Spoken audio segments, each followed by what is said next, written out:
Vocês não sabem o prazer que é estarmos de volta.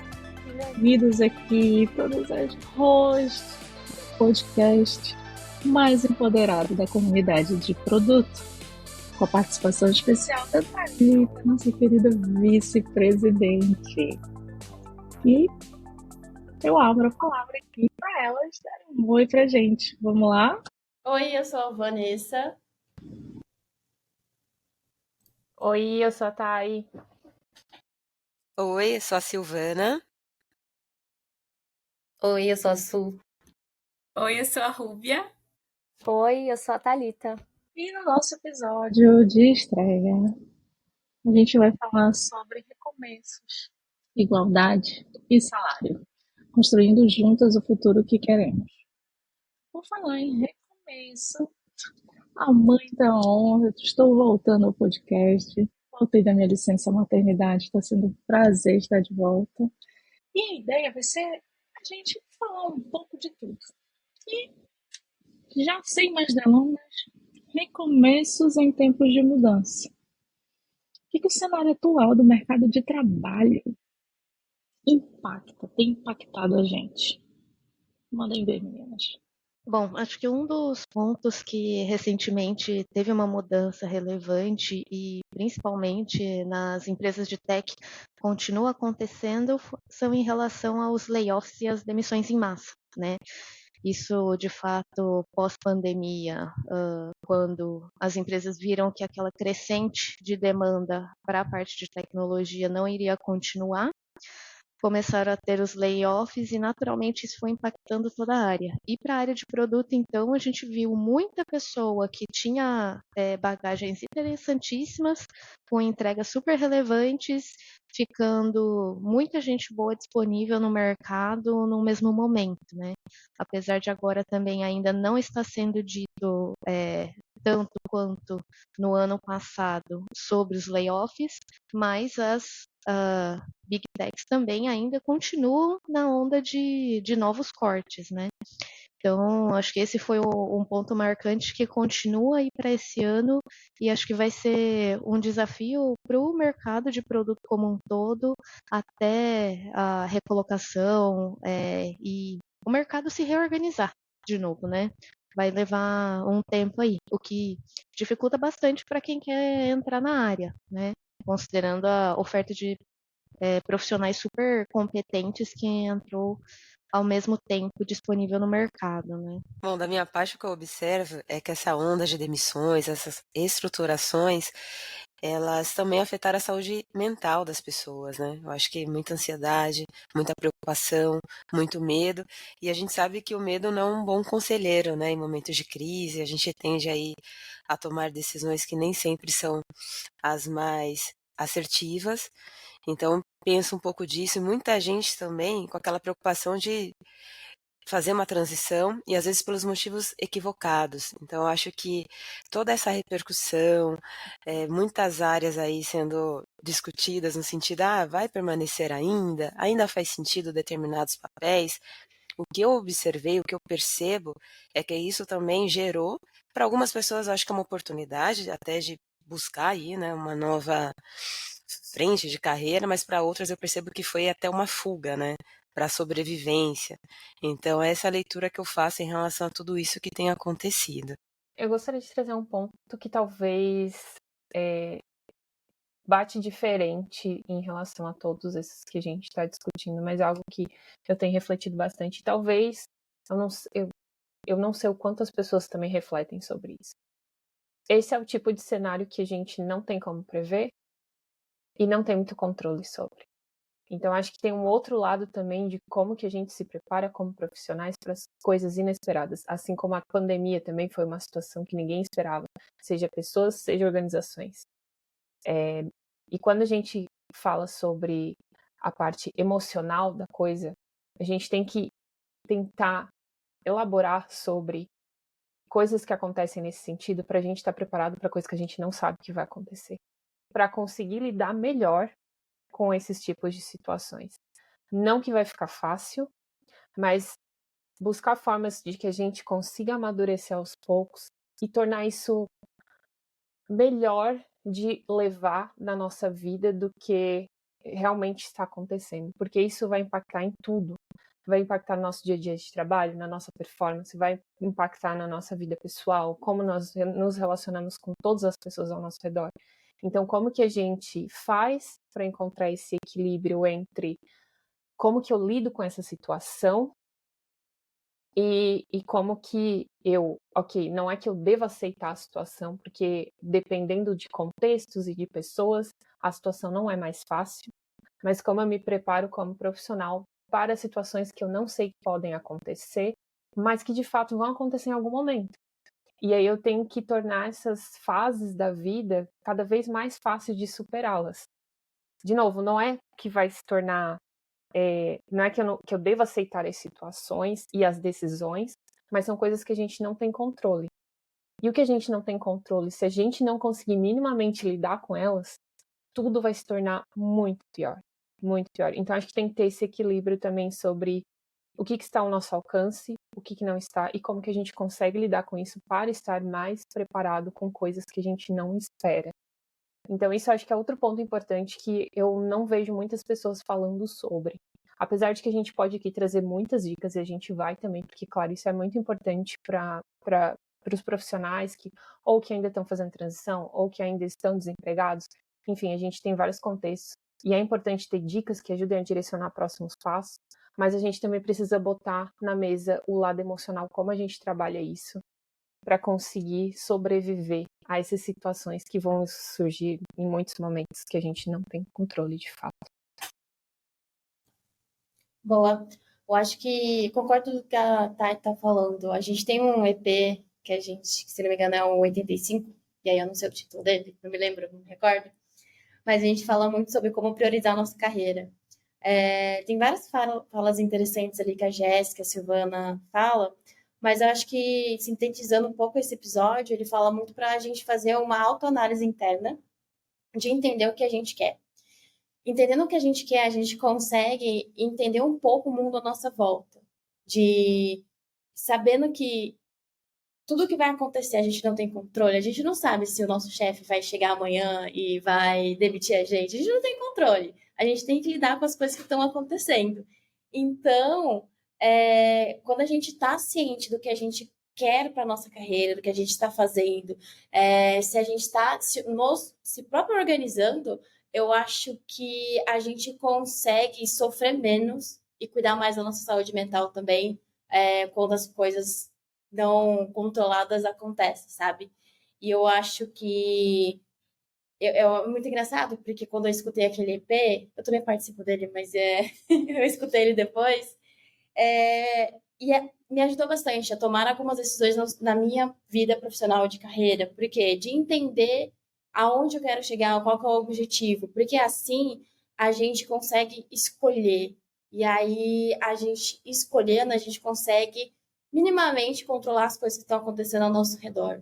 Não sei se faz sentido, mas pra minha cabeça, dentro do meu mundinho, faz sentido, sabe? E eu acho também que a gente tenta sempre individualizar muito, né? Então, não exatamente a gente, mas o sistema que a gente vive, a sociedade como ela está formatada no momento, tende a fazer a gente acreditar que tudo é culpa do indivíduo, né? Então, acho que como as meninas já trouxeram aqui, entender um pouco quais são as coisas que não estão sob o nosso controle para aprender a lidar com essas situações que a gente não sabe quando vão vir, né? A gente não sabe quando vai ser o próximo recomeço, né? Não tem na nossa agenda assim, ai, daqui a 3 anos eu sei que eu vou ter que, sei lá, fazer uma coisa nova e recomeçar. Isso não existe, né? Então, tentar estar em paz consigo mesma, de que você está fazendo o seu melhor, de que você é uma profissional aplicada, de que você estuda e corre muito atrás de se qualificar e de aprender as tais hard skills e soft skills e tudo mais. Então, assim, isso acho que você consegue controlar, a gente consegue, né? Adquirir conhecimento, etc. Mas para o que a gente não consegue, acho que é primeiro entender mesmo esse cenário, né? De que em não conseguindo controlar, a gente precisa até para dar o próximo passo, entender se fica mesmo nessa área ou se vai para alguma outra, ou até mesmo para entender o que vai estudar em seguida, eu acho que é importante a gente identificar o que não dá para controlar para entender, então, beleza, até aqui é do meu papel, daqui para frente o que eu não controlo eu preciso saber lidar com isso, né, da melhor forma. E assim a gente vai gerando a famosa casca, né? Que a gente fala muito no mercado. Assim, a gente pode se questionar, né? Deveríamos sempre estar pensando em formar uma casca para viver num mercado de trabalho, né? São questões, enfim. Acho que em outros episódios a gente até pode abordar a questão mais filosófica em torno disso, mas eu acho que é muito importante a gente se sentir em paz com o que a gente consegue fazer no momento, porque eu imagino, né, que todas as mulheres que passaram por alguma demissão em massa, independente se foi recente ou não, todas estão correndo atrás ou de se qualificar, ou de rever o currículo, ou de olhar muitas vagas e estão tentando esse recomeço, né? Tentando esse lugar ao sol dentro da área de produto, mesmo num mercado, num ambiente tão desafiador e tão incerto, né? Nem sei se a gente vai fazer programa de tendências de 2024, porque tá bem difícil de chutar qualquer coisa, né? Mas eu tenho certeza que é isso. Todas as mulheres estão tentando, né? E em não conseguindo uma oportunidade, enfim, tá difícil mesmo, né, para todo mundo no mercado. Acho que tentar ficar o máximo em paz consigo mesma, entender que o indivíduo tem responsabilidade naquilo até certo ponto, né? Tem as outras questões aqui, tô até me repetindo, né? Que a gente não tem controle sobre. E aí eu acho que puxando para a comunidade um pouco, é, é muito bom ter, né, esse apoio, então outras mulheres para conversar, para compartilhar as angústias, enfim, né, acho que cada mulher está numa etapa diferente, né? Algumas estão então buscando mais qualificação, outras estão um pouco tentando lidar com essa questão da incerteza e dessa angústia mesmo que gera, né? Porque não saber o dia de amanhã é meio angustiante mesmo, né? E ainda mais num contexto onde a gente precisa trabalhar, porque senão a gente não tem como sobreviver. Então, acho que é legal também se apoiar na comunidade, né? Acho que falo por todas aqui quando eu digo que a gente está realmente aqui para ajudar, para apoiar umas às outras. Boa. Falando um pouquinho que a Thali falou, me lembrou dois pontos, assim. Um é sobre a gente conseguir, isso é muito terapia, tá, gente? Isso é muito sobre a gente conseguir controlar as expectativas que a gente coloca em nós mesmos e no que a gente espera que os outros façam. Então, a partir do momento que você sabe que a expectativa que você está colocando no outro, em vários contextos, vários sentidos, ela pode voltar para você sendo uma coisa positiva ou sendo uma coisa negativa, você tem que saber discernir e aceitar aquilo. Porque a gente, não, de novo, não controla o outro, a gente só consegue controlar as nossas expectativas e a nossa mente. Então, eu aprendi muito isso na terapia, que me ajuda muito a resolver várias questões ali. E acho que tem um ponto também que a gente falando sobre não conseguir ter controle, sobre o que a Jess falou ali sobre as grandes big techs fazendo demissões em massa e etc. Eu acho bem interessante, porque assim, eu tô falando de modo tecnologia, eu tô abaixo ali na pirâmide de Maslow, né? Tipo, ali bem abaixo, eu não sou nenhuma C-level nem nada. Mas a gente tem um comum da gente sempre olhar o nosso ponto de vista perante ao mercado. A gente não consegue ter uma visão de um todo do que está acontecendo, de várias empresas, etc.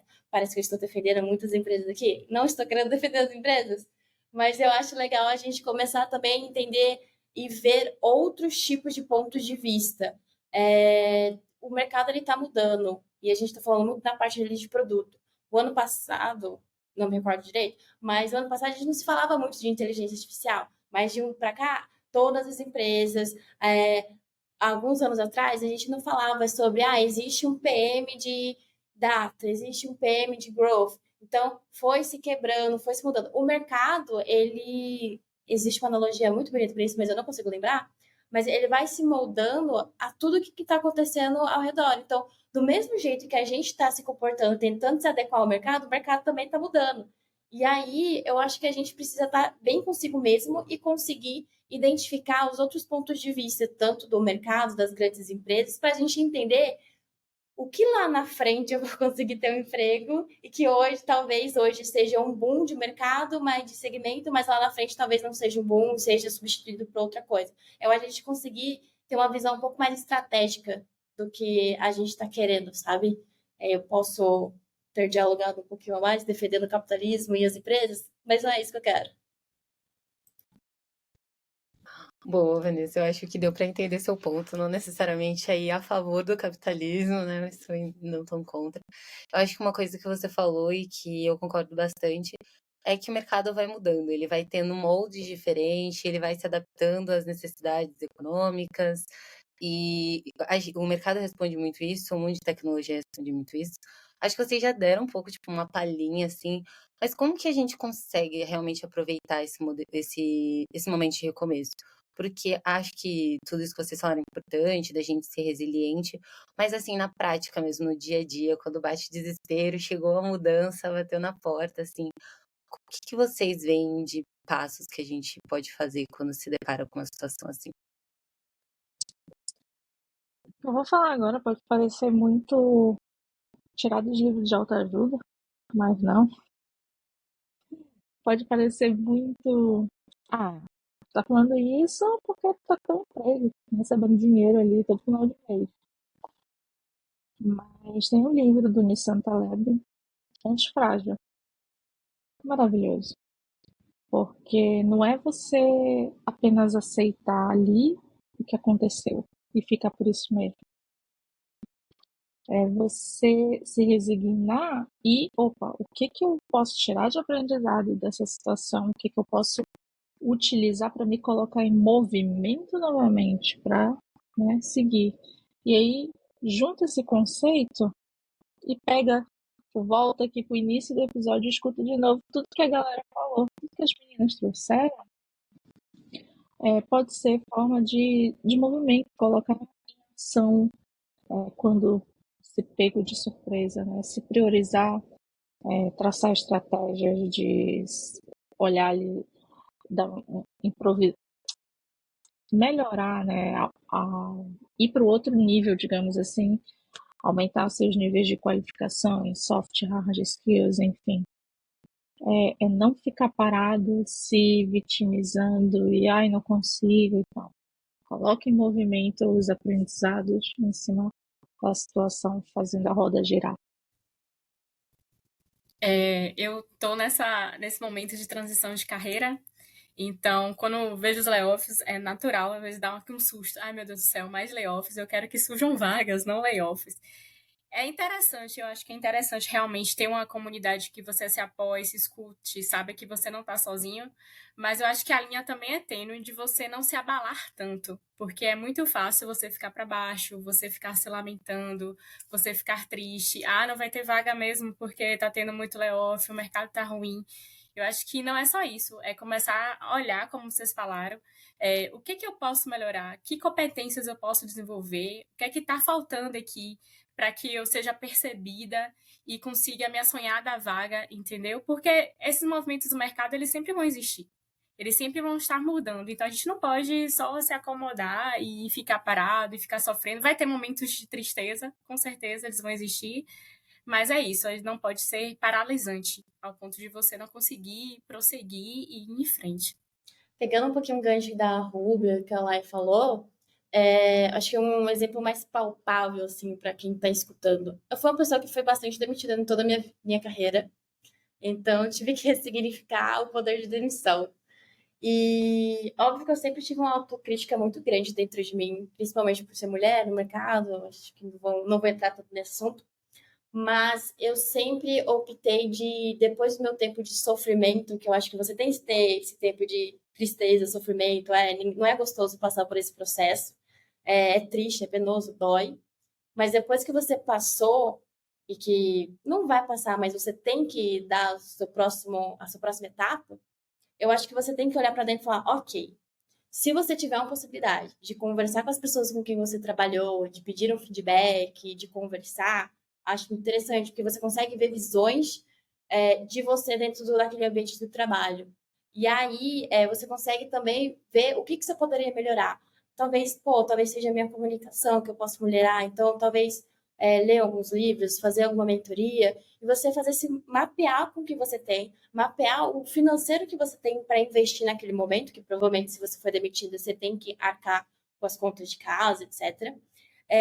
E você fazer o trabalho de PM que você faz para a empresa, só que na sua carreira, na sua vida, de o que é importante agora focar. Tá, eu preciso estabelecer, eu preciso entrar no mercado de trabalho de novo.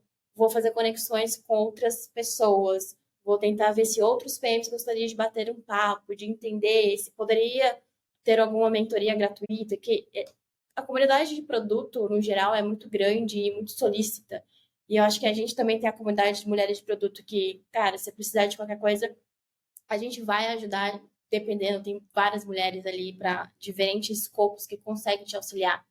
E aí, e você definindo, então, conversar com as outras pessoas, reestruturar seu LinkedIn, talvez, eu não sei por onde começar o LinkedIn, cara, pelo menos eu vi da última vez que eu entrei no WhatsApp, na comunidade de mulheres de produtos, tinha uma pessoa mandando um currículo, alguém consegue avaliar meu currículo? E várias pessoas opinando ali, várias experiências. Então, você vai encontrar pessoas na sua jornada que vai te auxiliar. E isso é interessante, porque você está priorizando o que você quer naquele momento para você conseguir entrar de novo no mercado de trabalho. Então, você tem que pensar dessa maneira, você tem que organizar bonitinho, fazer o seu roadmap para entrar no mercado de trabalho, você tem que conversar com outras pessoas, fazer todo o seu planejamento. Às vezes funciona, às vezes não funciona, mas eu acho que a gente tem que sempre voltar na expectativa de sempre continuar. Eu não tenho uma citação maravilhosa como a Laine trouxe de um livro, mas eu tenho Procurando Dory, que ela sempre fala, continue a nadar, que é exatamente o que eu tenho na minha cabeça, sempre continue a nadar, sempre vá no seu objetivo, no que você quer, sabe?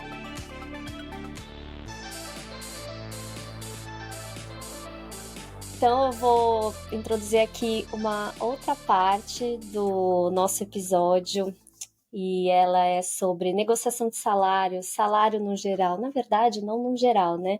A gente quer abordar a questão da desigualdade salarial entre homens e mulheres, né?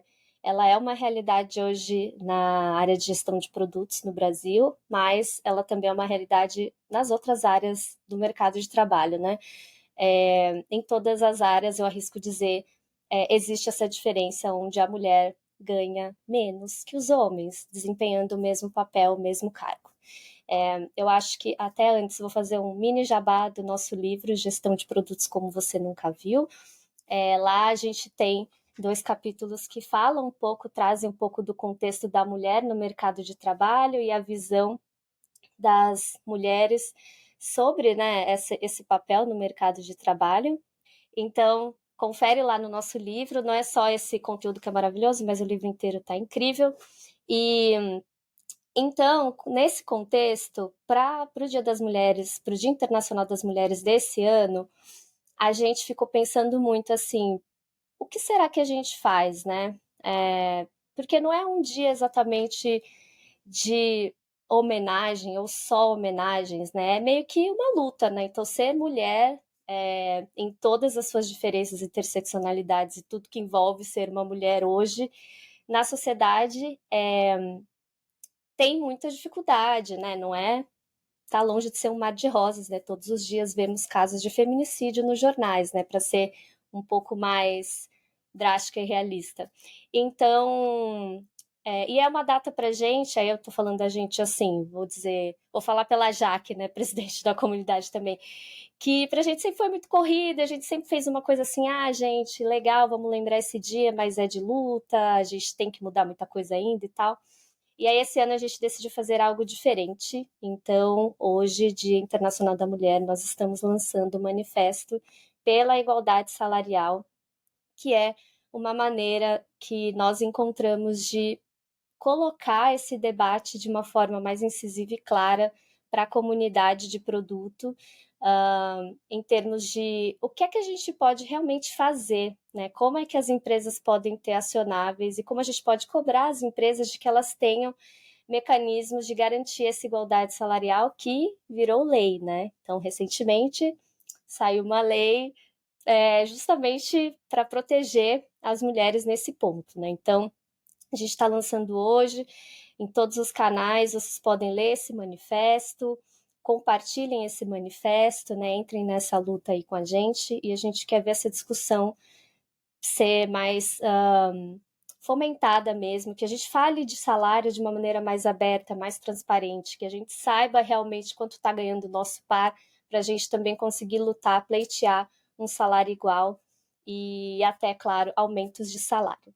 E aí, nesse contexto, eu acho que é muito importante a gente falar sobre a negociação salarial, né? Porque já tem toda essa carga, essa desvantagem para as mulheres, né? Então, beleza, a gente está ganhando menos. E aí, como é que a gente negocia para ganhar mais, né? Como é que a gente negocia para ganhar a mesma coisa que um homem que desempenha o mesmo papel que a gente ganha?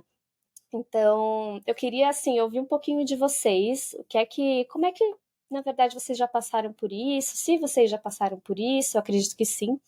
E aí a gente pode compartilhar as nossas histórias aqui sobre negociações de salário que deram certo, não deram certo, enfim, né? Eu acho que vai ser uma discussão bem interessante. Vou dar só um passinho atrás, já que a Thali puxou o jabá do livro, que inclusive é essa parte onde fala sobre revisão salarial. Eu fui uma das pessoas que escrevi.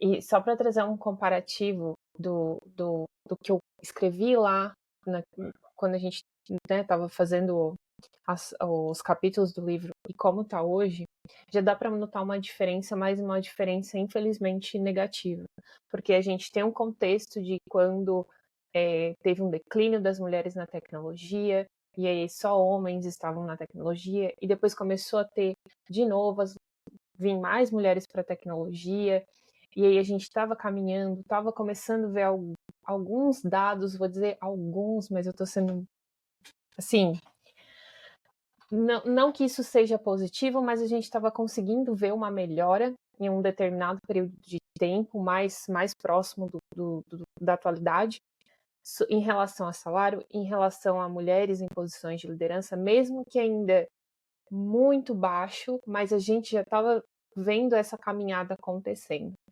E aí, com a pandemia e com a recessão, parece, para mim, é como uma montanha-russa que desceu drasticamente com o que a gente já estava conseguindo conquistar com tanta dificuldade.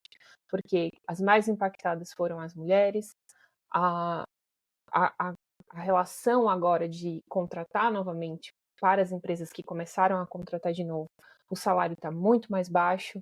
Então, com certeza, isso impactou muito negativamente para a gente. Então, é triste falar isso, mas é uma realidade. Então, esse manifesto chega num momento extremamente importante para lembrar que a gente não pode retroceder no momento que a gente está vivendo na sociedade. A gente estava conseguindo com muita dificuldade, que foi até o período que a gente conseguiu escrever ali, finalizar o livro, e aí, de repente, aconteceu essas coisas. Novamente, que a gente não tem controle, mas isso não deveria ser um motivo para a gente retroceder. Né? Eu entendo que tem muito mais relacionado a isso em relação à reorganização, a questões políticas, enfim, mas é um ponto que sim, a gente tem que começar a falar com mais força sobre isso que afeta demais em vários sentidos. Agora, indo para o ponto de negociação de salário, eu tô há 5 anos na ThoughtWorks, então faz tempo que eu não lembro assim como é que é negociar um salário. E com a recessão também, os 2 últimos anos, assim como muitas empresas, isso meio que ficou parado, essa questão de ter aumento de salário por conta, né? Enfim, a parte econômica que eles têm que gerar lucros, voltar novamente ao patamar que eles estavam para aí, então começar a aumentar o salário das pessoas. Então, acho que isso é um cenário que todo mundo está vivendo no momento, pelo menos do último ano. Mas acho que a gente pode compartilhar contextos diferentes aqui. Então, por exemplo, eu acredito que tem empresas como a que eu trabalho atualmente que já tem até então tinha, um plano de falar sobre aumento de salário em uma determinada cadência. Então, não necessariamente eu precisava ir pedir, porque já tinha meio como um cronograma, digamos assim. Pode ser a cada 6 meses, pode ser a cada 1 ano. O que impactava esse aumento nesse cronograma é o tanto que eu performei e consegui atingir as expectativas que foram colocadas em cima do meu trabalho, para aí sim ver o quanto eu iria ganhar de aumento. Então, até então, quando a gente tinha, acontecia muito isso. E isso, para mim, hoje, com a experiência, um pouco mais de maturidade, me faz questionar as coisas que naquele tempo eu não conseguia questionar. Porque eu não tenho visibilidade de se o aumento que eu estou recebendo é equivalente ao mesmo aumento de um cara, na mesma posição que a minha. Porque a gente não tem visibilidade disso. A gente tá ali naquela caixinha, recebendo, ok, tu atingiu as expectativas, vamos dar esse exemplo, e você vai ganhar tantos por cento. Ok, pode ser que eu fique feliz, pode ser que não, mas eu não tenho minimamente um comparativo para dizer por que eu tô ganhando menos que o cara do lado. Então, acho que isso também não é tão positivo assim, não saber. Porque, bom, aposto que com certeza o aumento é menos que outros homens, mas isso é só uma suposição, assim, né? Porque, como eu disse, eu não tenho transparência para ter essa comparação, mas é um cenário que eu acredito que outras empresas também tinham aí uns anos atrás. Agora eu vou passar para quem tem outras experiências diferentes para compartilhar.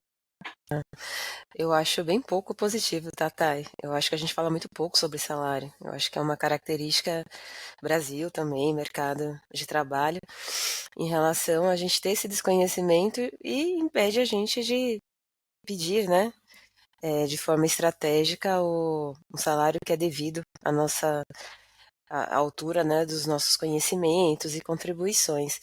E eu queria também aqui, eu acho que é importante a gente dizer que a gente está falando de uma data que é super especial, né, que é o Dia das Mulheres. A gente tem esse retrato de que as mulheres realmente recebem menos que os homens, mas é importante também falar de que mulheres estamos falando, né? Então acho que é importante fazer um recorte.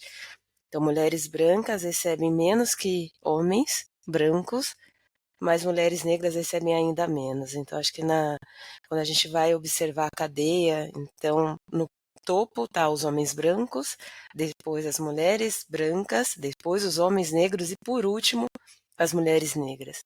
Então acho que é um cenário bem ruim, né? Bem problemático.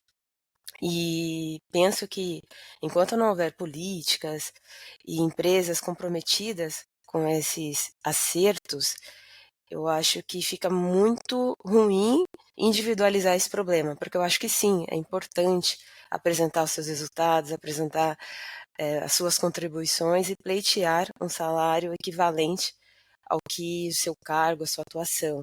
Mas eu ainda acredito que problemas complexos não podem ser resolvidos de maneira simplificadas. É por isso que penso na importância de ter políticas, programas, mentorias para facilitar que essa discrepância, né, que essas diferenças sejam diminuídas. E aí posso contar aqui, né, da minha experiência, desse meu lugar, né, de ter passado por várias empresas, eu percebo que tive mais benefícios em empresas que estavam aí com ações, com mentorias, e mesmo assim sabemos que ainda há muita coisa a ser feita, a ser resolvida.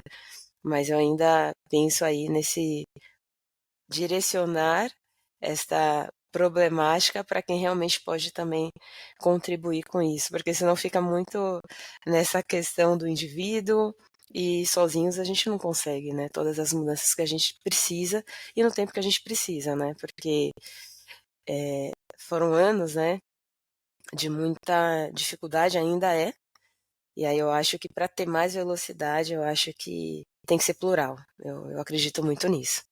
Aí eu passo agora para Jéssica, né? Vai lá, Jé. Concordo, se você trouxe pontos super relevantes, porque para problemas complexos exigem soluções complexas, né? Então, de fato, a gente precisa continuar cobrando as empresas, os RHs, os líderes, né? E a sociedade como um todo manifestar isso é relevante, porque pode não parecer, mas aquilo que a gente torna explícito, quando esse número cresce, isso fica um volume que fica muito difícil de ignorar, né?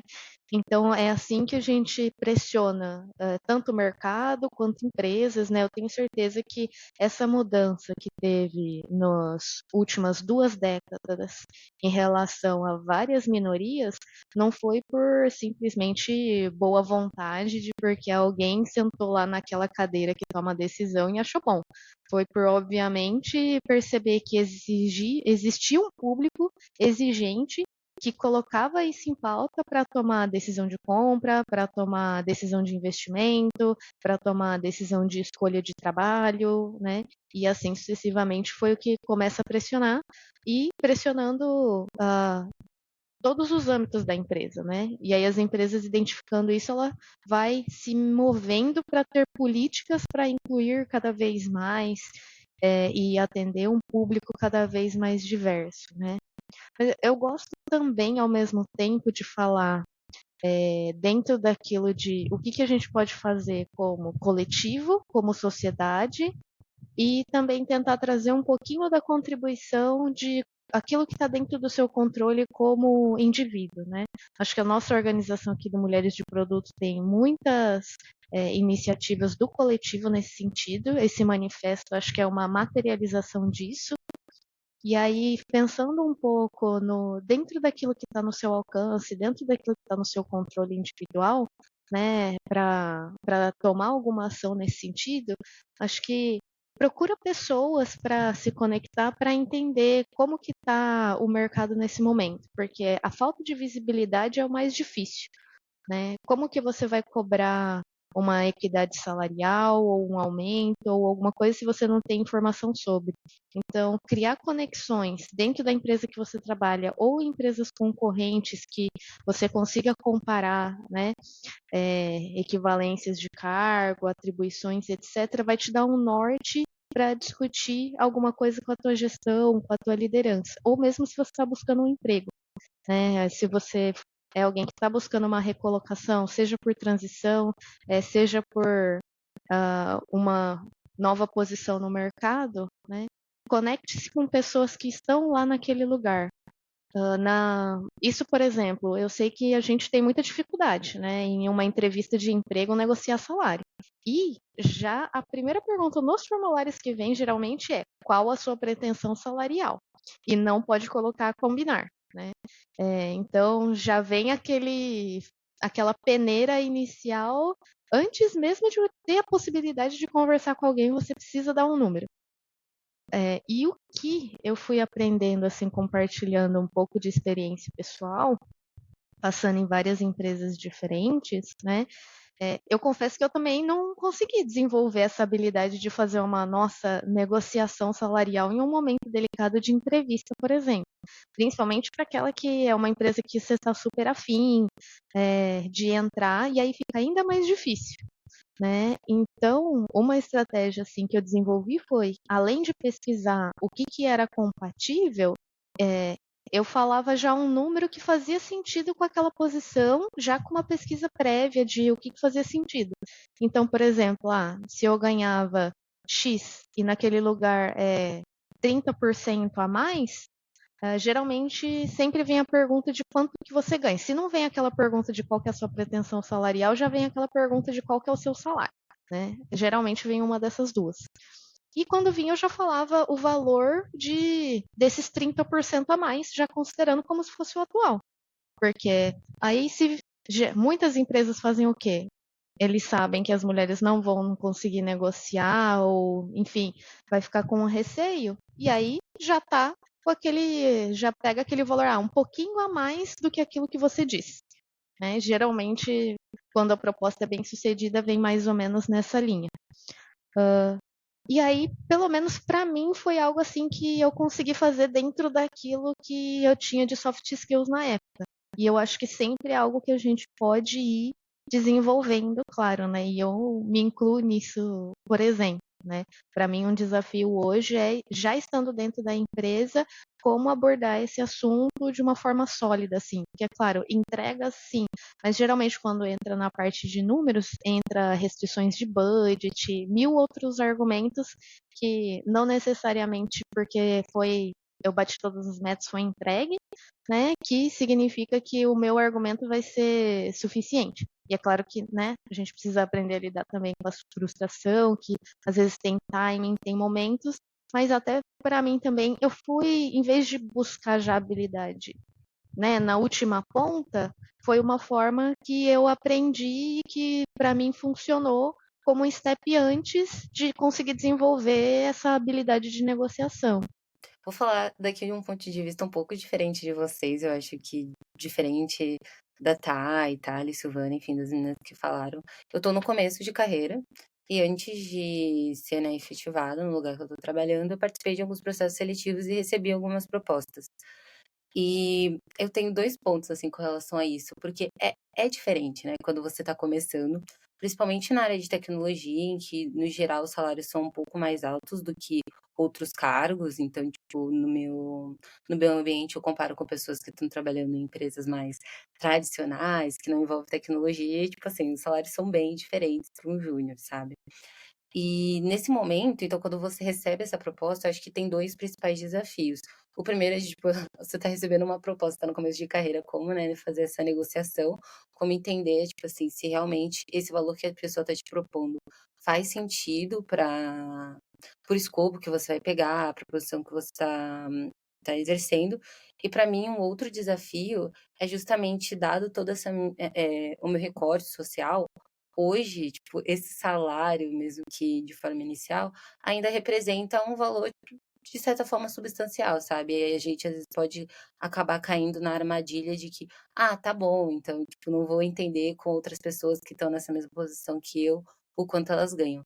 Nesse sentido, aí já linkando também com a iniciativa que a gente está fazendo aqui dentro do Mulheres de Produto, eu acho que ajuda muito, assim, a gente conseguir essa visibilidade também, porque mesmo para quem está começando, já dá, assim, um start, tipo, poxa, faz sentido essa proposta que eu tô recebendo? Tipo, eu quero muito sair, por exemplo, do desemprego, eu quero muito migrar de carreira, mas faz sentido esse valor? Será que, tipo, não tá tendo aí um aproveitamento justamente porque o mercado tá com muitas pessoas, tipo, poucas vagas e muitas opções, assim, sabe?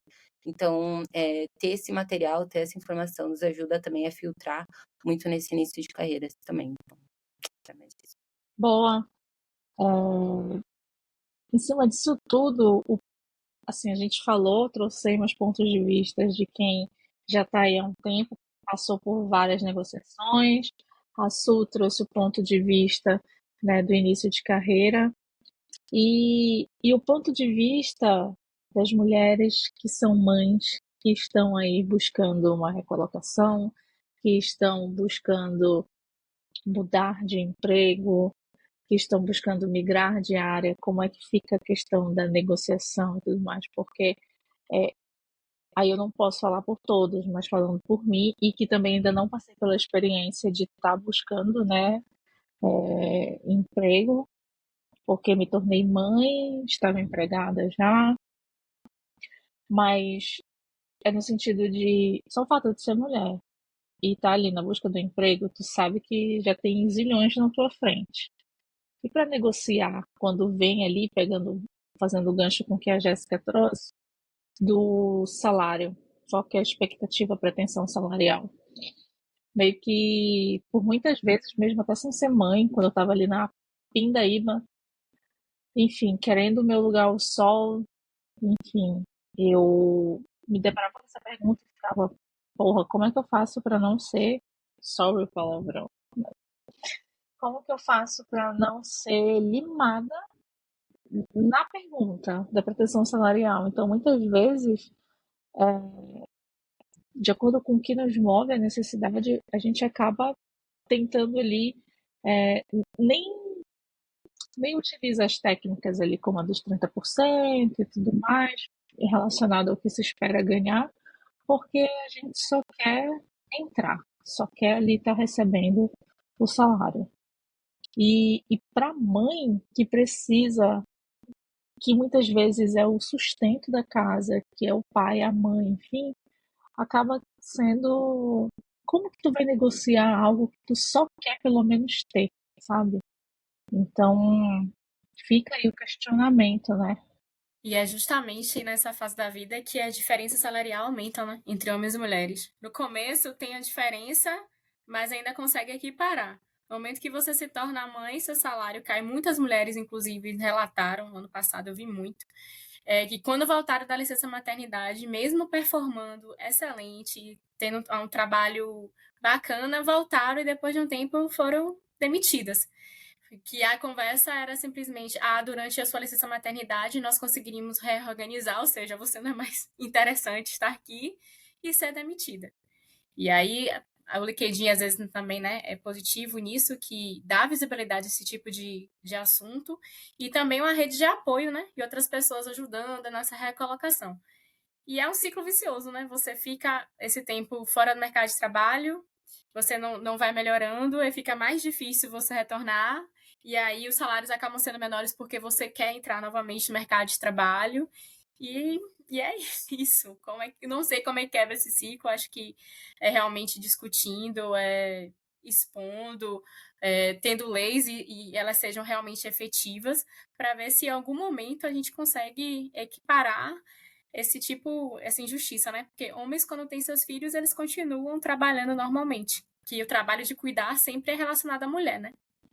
Se vai ficar doente, é a mãe que vai cuidar. Ninguém pergunta, ninguém questiona o pai. E quando o seu filho ficar doente, quem vai ficar com ele? Ninguém questiona. E outra coisa que eu acho interessante é que quando o pai volta da licença maternidade, as pessoas parabenizam. Poxa, que legal seu filho, como é que ele tá? E quando a mãe volta pro mercado de trabalho, o que se ouve é, mas ele ficou com quem? Seu filho tá com quem? Como é que você retornou? Então, até no retorno, a diferença de cuidados, de perguntas, é bem diferente. Uhum.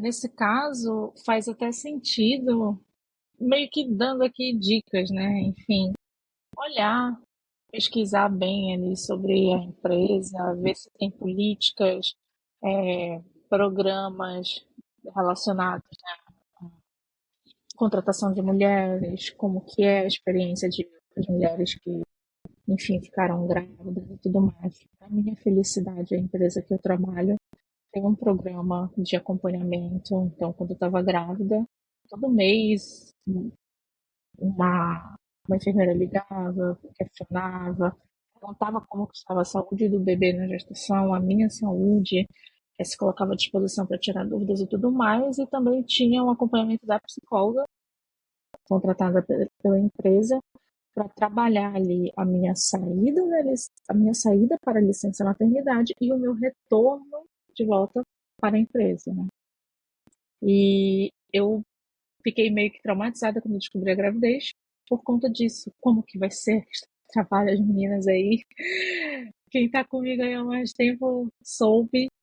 E inclusive tem um episódio gravado no YouTube, que foi o da P-Camp. Eu já estava grávida. E aí, vamos lá no YouTube fuçar como é que tava minha barriga. Enfim, mas eu fiquei muito aterrorizada justamente por conta do que a gente vê no LinkedIn, do que a gente ouve, do que a gente, enquanto mulher, e a sororidade que existe, se coloca no lugar de outras mulheres que passaram por situações de voltar da licença maternidade, serem demitidas e tudo mais. Eu pensei que fosse ser um retorno bem traumático, mas para minha felicidade, graças a Deus, não foi.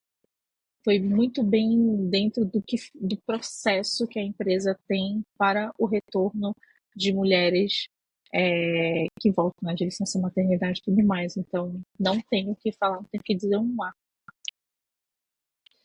E vale lembrar, né, desculpa lá, que mães, né, você como mãe agora, sabe que sua inteligência emocional melhorou bastante, pelo menos a minha, incrivelmente, porque cuidar de uma criança que chora, às vezes pelos motivos mais, meu Deus, você tá chorando por isso, e você ter que acomodar, eu acho que cria uma acessibilidade para lidar com outras pessoas. Você consegue gerir seu tempo muito melhor. Eu digo que agora eu tenho uma gerência de tempo infinitamente melhor, porque eu sei que eu só vou ter aquele tempo porque meu filho vai estar dormindo ou porque ele está na escola. Então, o que eu preciso resolver ali. E antes não, se eu não fizer agora, eu posso fazer daqui a meia hora, 30 minutos. E isso são habilidades muito interessantes no mercado de trabalho. Você ter essa acessibilidade, ter essa inteligência emocional, ter essa melhor gerência de tempo. Então, acho que falta as empresas perceberem que ser mãe é não só atrelar que vai faltar quando o filho ficar doente. Outros funcionários também faltam quando ficam doentes. Não é só meu filho que vai ficar doente e eu vou faltar.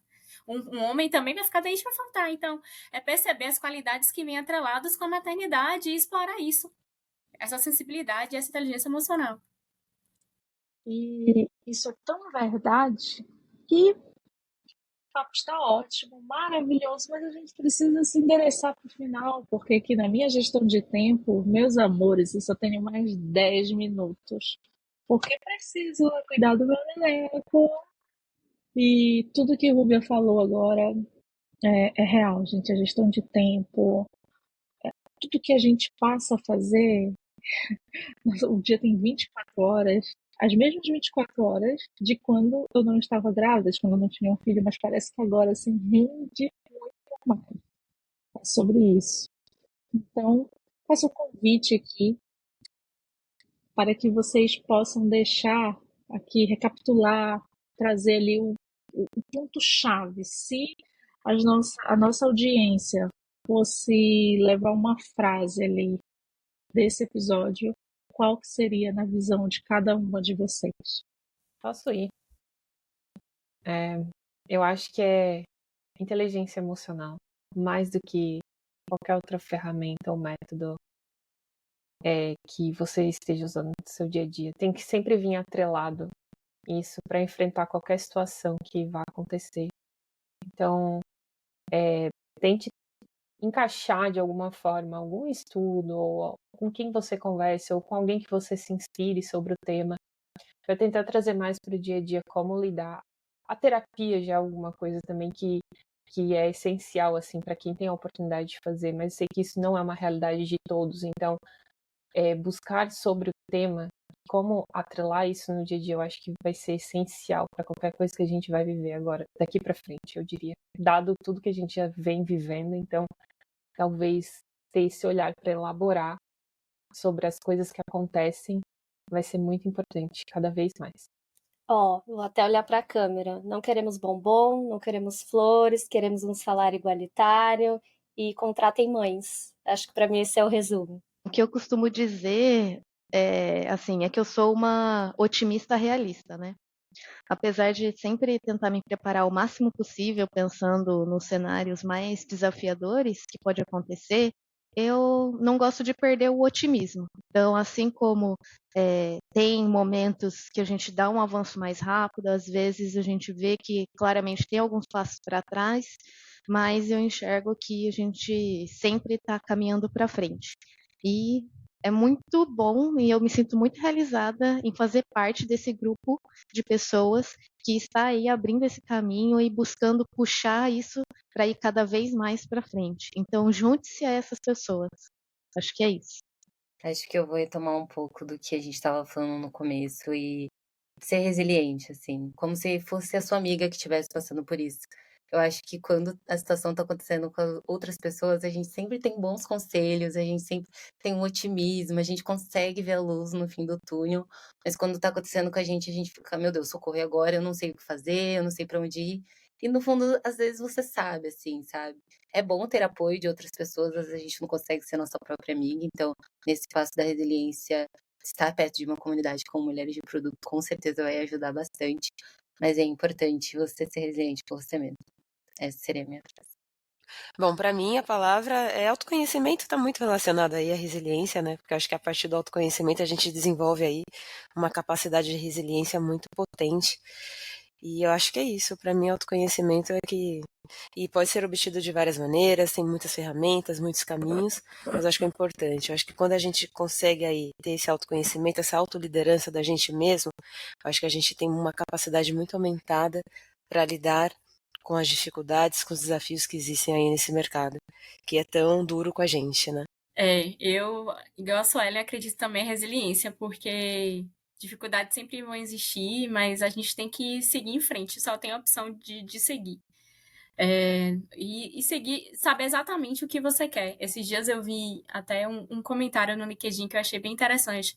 Uma mulher falando assim, se alguém falar pra você que é muito tarde você cursar medicina aos 40 anos, que você vai se formar aos 46, não escute, você vai fazer 46 anos do mesmo jeito, e aí você não vai estar formado em medicina. Então, tenha 46 anos com aquilo que você deseja. Então, é justamente isso, ter uma meta bem definida. Como falaram no início, né? Recomeços podem acontecer sem que a gente tenha controle sobre isso, mas é o autoconhecimento que Silvana falou, entender o que você quer e seguir. E seguir, e ter esse apoio, né? Ser sua própria amiga, como disse a Ellen, se abraçar e só vamos. Só tem que ir pra frente, só tem essa opção. Eu gosto muito de ser nossa própria amiga, né? Acho que se a gente tiver que escolher alguém para agradar, que seja a gente mesmo, né? Em primeiro lugar. Aí eu acho que tudo vai muito melhor no nosso entorno. Acho que pra mim eu escolheria uma palavra objetiva. Acho que com resiliência, com sendo sua melhor amiga, você consegue atingir o objetivo que você quer. Então, sempre ser a pessoa um pouquinho pé no chão, que sonha alto, mas sempre aquela pessoa que não só sonha, mas também que realiza o sonho, sabe? Então, acho que é isso. Acho que para concluir e fechar o que a Avan trouxe, não esqueçam que nada é tão grande e tão nosso quanto os nossos sonhos. Então, por favor, vivam os sonhos de vocês, que é totalmente de vocês. E eu até vou trazer uma outra frase antes de falar uma parte que não é tão legal assim, mas eu sempre tento, quando eu pego uns quotes, umas frases, seja de filme, seja de alguém que eu sigo, seja alguém que eu admiro, como essa que eu acabei de dizer, eu gosto de trazer para se tornarem mantras na minha vida. Então, um outro também que eu tenho aqui, que eu anotei esses dias, é que eu acho que está bem relacionado com o tema de que a gente conversou hoje aqui, que é ser corajoso não significa não ter medo. Ser corajoso é continuar com medo, mas mesmo assim seguir sendo forte. Eu acho que é muito sobre isso, tudo que a gente falou aqui. Então, vai acontecer coisas, a gente vai estar com medo, a gente não sabe se a gente vai estar preparado, mas a gente vai ter que seguir. Então, é acreditar, se abraçar, ser nossa amiga e buscar quem for da nossa confiança, que a gente se sente confortável para continuar reforçando isso na gente. E, com isso, eu tenho que dizer que esse é o meu último podcast. Não vou dizer que é um adeus. Ai, eu vou chorar, gente. Como host, né, Thay? Porque como convidada, meu amor, as portas estão abertas sempre para você. E a gente vai fazer um vídeo dela chorando agora pra vocês. A gente vai sentir sua falta também. E a gente está falando de É um lugar seguro. recomeços, retomadas e, né, reinícios, então despedidas deixam a gente assim mesmo, mas é como uma pausa aqui para realizar um outro sonho ali, uma outra coisa que ela está fazendo, que é muito importante, que vai dar muitos, muitos bons frutos e a gente vai estar aqui para colher junto dela e para compartilhar. E que nem a Laine falou, convidadíssima, né? É tipo nosso elenco fixo para sempre. É a Thay. Obrigada. Aproveitando aqui já para agradecer tudo que você já fez por este projeto. Foram 3 anos, então é muito difícil não se emocionar de ter ficado por tanto tempo aqui e aprender muito, porque, nossa, não dá para mensurar o tanto que eu aprendi de várias formas, não como host, mas como preparando material, ajudando a criar processos, ouvindo tantas mulheres que já passaram por aqui. A gente criou um laço muito grande de amizade durante tanto tempo. Mas é sobre isso, a gente também chegar um momento e priorizar a nossa carreira de forma que o que faz sentido para mim nesse momento. Ciclos se encerram, outros se iniciam e a gente tem que começar a ter esse senso dentro da gente, que são coisas boas. Então, sair daqui me dói, claro, porque é um lugar que eu me sinto em casa sempre, porque eu sempre fui muito acolhida e eu vou ser imensamente grata, acho que pro resto da vida, pelo que eu vivi aqui. Mas não é um adeus, com certeza eu vou estar por perto, mas vocês podem me chamar sempre que precisar para conversar sobre algo. eu vou poder voltar também, sei lá, se vocês me convidarem, que eu acho que sim. Quem sabe como host no futuro? A gente nunca sabe o dia de amanhã. Mas no momento, para eu seguir meus sonhos, eu preciso priorizar e me dedicar, porque não tem como a gente ser... Como que eu posso dizer isso? A gente sempre quer fazer muitas coisas, mas tem hora que a gente precisa dar um passo atrás e entender o quanto esse monte de coisa faz sentido no momento da nossa vida. E quando a gente fala também de saúde mental e todas essas coisas, isso entra muito nessa sacolinha de eu consigo equilibrar tantos pratos. Não dá, gente. A gente tem que ser realista. Ou a gente faz uma coisa ou a gente faz outra e coloca só aquilo que é suficiente. E é esse passo que eu tô dando na minha vida nesse momento, que vai ser muito importante. E eu fico muito feliz de dizer que eu estou saindo depois de 3 anos de ter aprendido tanto aqui e estar tendo tanto apoio com essa minha saída. Mas é isso, gente. Estou muito feliz e muito grata. E eu desejo boa sorte para todas que ficam, que eu sei que eu tenho certeza absoluta que todas vão arrasar aqui, vão postar muitos episódios sensacionais, tenho certeza. Obrigada, gente. Foi um prazer imenso estar com vocês. E é sobre isso. Se a gente for parar e olhar aqui a configuração, a Thalita, a host ali, mor desde os princípios, depois eu, Taiwan, a segunda geração, a terceira geração vem ali a Jéssica, a Silvana, e a quarta aqui, Suelen, Rúbia. E isso só é possível porque existiram outras mulheres antes de nós que construíram o projeto, deixaram ele rodando. A gente veio, abraçou e continuou fazendo ele crescer. E é isso. E existiram outras ajudando a gente nessa empreitada. Espero ficar aqui também contando aí com a audiência de vocês. Procurem pelo nosso... Me ajuda, porque a memória da mãe tá um manifesto. Manifesto ali. Procurem entre a comunidade e fiquem ligados no nosso podcast. Gente, pode cortar, meu peito tá vazando já, eu preciso ir.